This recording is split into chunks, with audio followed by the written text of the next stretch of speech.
साथियों, राजकीय संग्रहालय मथुरा में आपका स्वागत एवं अभिनंदन। हमें आशा है कि भारतीय सांस्कृतिक गौरव को आपके समक्ष ऑनलाइन माध्यम से पहुंचाने का मथुरा संग्रहालय का यह प्रयास आपके ज्ञानार्जन में एक महत्वपूर्ण भूमिका निभा रहा होगा। अभी तक मथुरा संग्रहालय की इस श्रृंखला में मणिभद्र यक्ष, तोरण धन्नी एवं एक जैन आयाकपट्ट को प्रदर्शित किया गया है। आज हम चौथी प्रस्तुति के रूप में एक वेदिका स्तंभ पर अंकित नृत्य की प्रतिमा को प्रस्तुत करने जा रहे हैं। यह वेदिका स्तंभ तत्कालीन समय के एक स्तूप का महत्वपूर्ण हिस्सा था, जो कि आज हमारे संग्रहालय में संरक्षित है। इस वेदिका स्तंभ पर 3 दृश्य हमें देखने को मिलेंगे।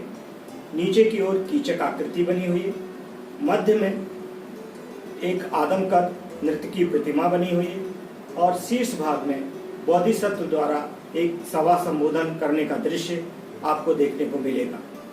यह कलाकृति 2वीं शताब्दी ईसा पूर्व की शिल्पांकन और आकर्षण की दृष्टि से एक उत्कृष्ट कृति के रूप में स्वीकार की जाती है। आइए हम अपने सांस्कृतिक गौरव को समझने और जानने के लिए इसका विस्तृत अवलोकन करते हैं।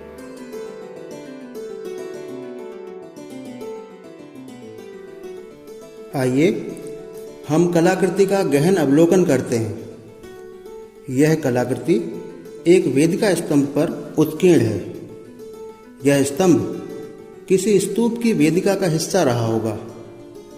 इस वेदिका स्तंभ के अग्रभाग में नर्तन मुद्रा में उत्कीर्ण नर्तकी की यह प्रतिमा अत्यंत सुंदर शिल्पकला का साक्ष्य है। सर्वप्रथम नर्तकी के पैरों की सतह पर ध्यान दें तो यह देखा जा सकता है कि यह प्रतिमा कीचक की आधार पीठिका पर खड़ी हुई है।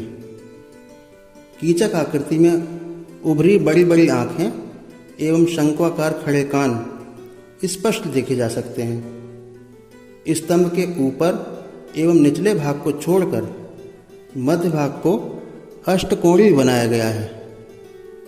अब हम स्तंभ पर उत्कीर्ण इस नर्तकी की प्रतिमा पर ध्यान देते हैं। यह प्रतिमा बड़े ही कलात्मक ढंग से तत्कालीन शिल्पी द्वारा निर्मित की गई है। पैरों में 5 लड़ों की सुंदर पाजेब अर्थात नूपुर वलय पहने नर्तकी के थिरकते पांव मन में सहज स्पंदन उत्पन्न कर देते हैं। साड़ी पहनने पर भी पारदर्शिता के कारण शरीर के अवयव दिखाई देते हैं। नर्तकी प्रतिमा में विभिन्न प्रकार के आभूषणों का अंकन इसे अत्यंत सौंदर्य प्रदान करता है। गले में धारण किए हुए आभूषण विशेष रूप से आकर्षक हैं। गले में सर्वप्रथम ध्यान दें तो कंठहार का अंकन देखा जा सकता है। इस कंठहार के मध्य में एक पुष्प आकृति अर्थात पद्म आकृति अवलोकनीय है। उससे नीचे एक भारी एवं चपटा पुष्प आकृतियों से युक्त हार गले में देखा जा सकता है। फिर मोटी लड़ों से युक्त हार जिसमें पुष्प आकृति अंकित लॉकेट लटका हुआ पहना गया है।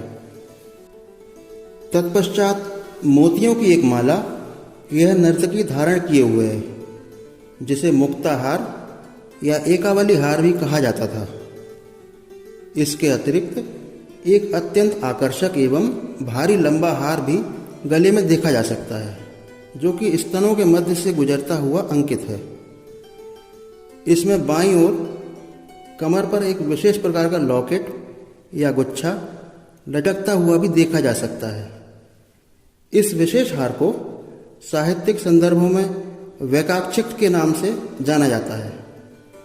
इस प्रकार हम देखते हैं कि गले में विभिन्न प्रकार के 5 सुंदर हार आभूषण देखे जा सकते हैं। अब हम नर्तकी के हाथों पर ध्यान देते हैं। दोनों हाथों में भारी कंगनों की श्रृंखला एवं सुंदर बाजूबंद को स्पष्टता देखा जा सकता है।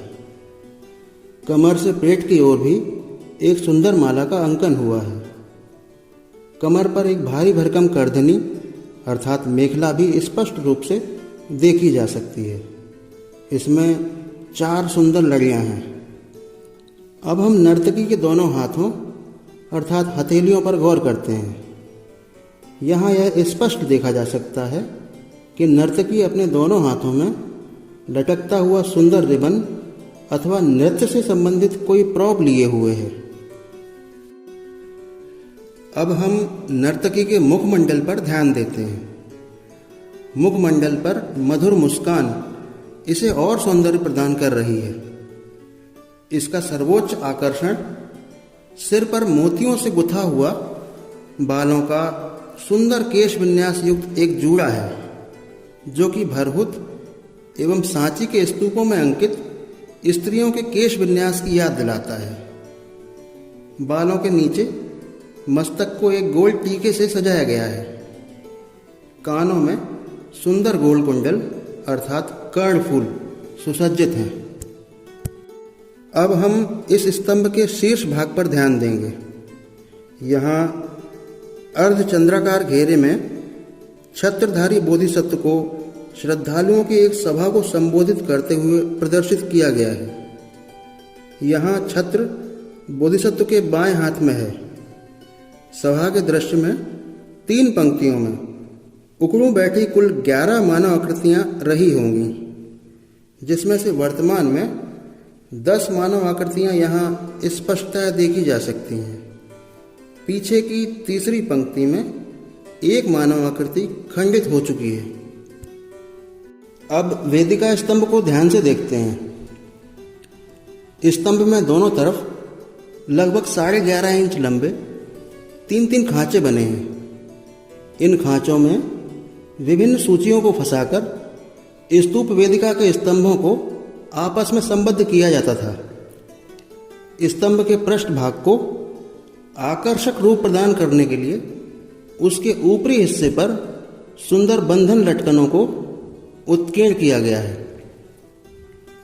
इस प्रकार यह कहा जा सकता है कि शुंग काल की यह कलाकृति मूर्ति शिल्प, स्त्री सौंदर्य, केश विन्यास, आभूषणों, नृत्य मुद्रा एवं सभा संबोधन के प्रदर्शन इत्यादि के दृष्टिकोण से एक अत्यंत महत्वपूर्ण साक्ष्य है।